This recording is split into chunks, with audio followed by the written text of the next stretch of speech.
Obama until I he wasn't allowed to put on his truck on the base. So we had to.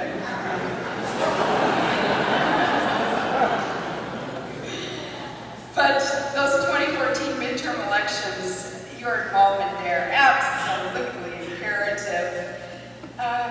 What about though after the era of Obama is over? What about our fellow Americans who will still be struggling and feeling beaten down, struggling to come up for air after 8 years of growing government and more taxes and more debt and less prosperity and less freedom?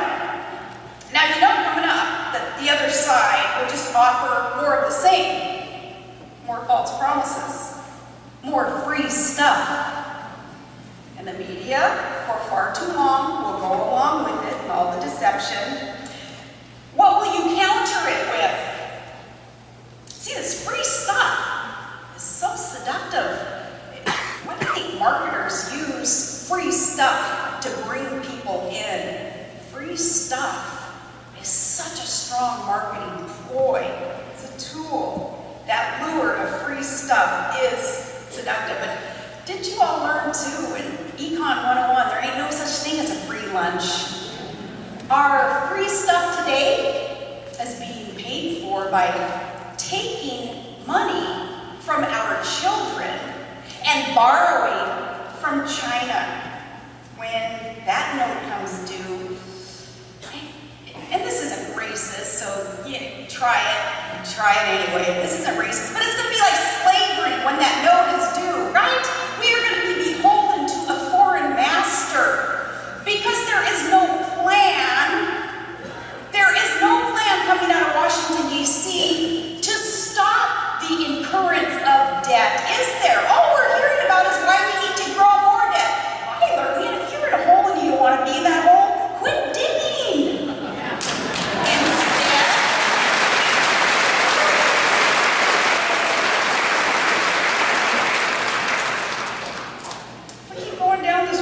Bankruptcy. It's just common sense. You already know. I won't waste your time. You already know. But I challenge you now, though, that, well, there comes a point in every great movement, and the next movement, that great awakening, it is coming. I know it's coming. There's a point when simply being the opposition, though, isn't enough. For the past 5 years, haven't we all been that hockey goalie in the net, deflecting as many of the radical left's pucks as possible? But if we want to restore this great nation and win back the trust of her people, we need more than defense and opposition. Our daughter Piper, she is in the midst of the most important thing in the world today. And if you looked at our schedule, our family schedule, it kind of reflects that really middle school girls basketball really is the most important thing in the Palin family. Well, it kind of is right now. So Piper, in the midst of her season, we're reminding her all the time, yes, Piper, be tenacious on defense. Like a barracuda. Yeah, but remember, defense alone doesn't win the game. You gotta reach the goal, babe. So, in defense of our republic, criticism as opposition, and the word no, it's great, it's essential, but don't let the media shape some kind of false narrative that says that that's our only answer. That's bull. That is not our only answer. Common sense conservatism stands for something. So let's get it out there. Let's better articulate, as Mike Lee talks about, needing to articulate what that better vision is and our deep concern for the downtrodden. Explain our better vision for moving the poor and the underemployed out of poverty and out from the shackles of dependency on government. We stand for truth. We stand for faith, family, freedom, and work ethic, free markets, equal opportunity. We stand for the sanctity of innocent human life itself.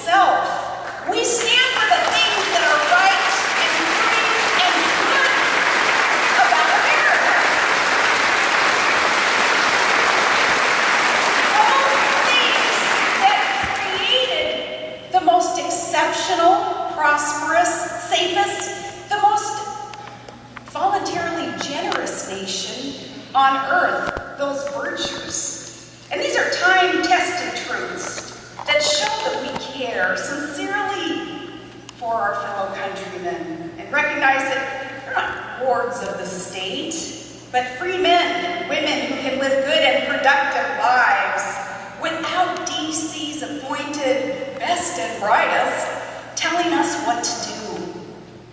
We stand for faith, and we stand for faith in something greater than self. We recognize we're fallible.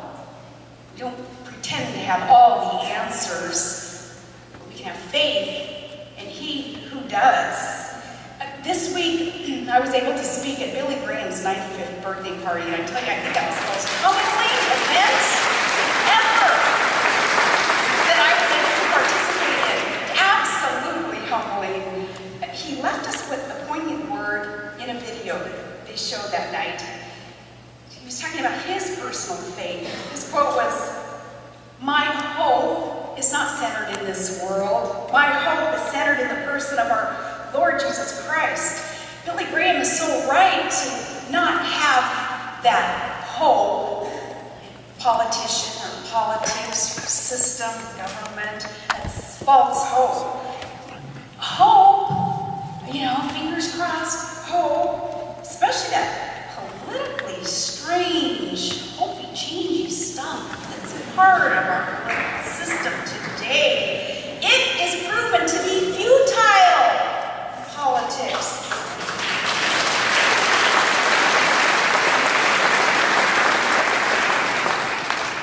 So instead of that hope rhetoric just blindly accepted and tried to be applied, well, the solution is to try something else. And if we really want to win back America, restore America so that we can progress forward, why did we let the left hijack that term progress? We want to progress forward this great nation towards a more perfect union for all, for that equal opportunity, so that all may have that good life in the greatest country on earth. Progress forward, win back America.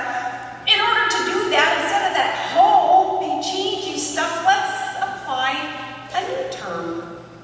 How about perfectly your term? That's faith and freedom. Faith that a providential hand can still guide us. Let's ask for it and accept it. And faith that we can still stand for government of the people, by the people, for the people, as intended. And showing faith in our fellow Americans. Optimistic faith that America's best days are straight ahead. Don't have to be in the rearview mirror. And faith that we all have a role in this. You do. Everybody, individually. And playing small doesn't do anybody any good in these times.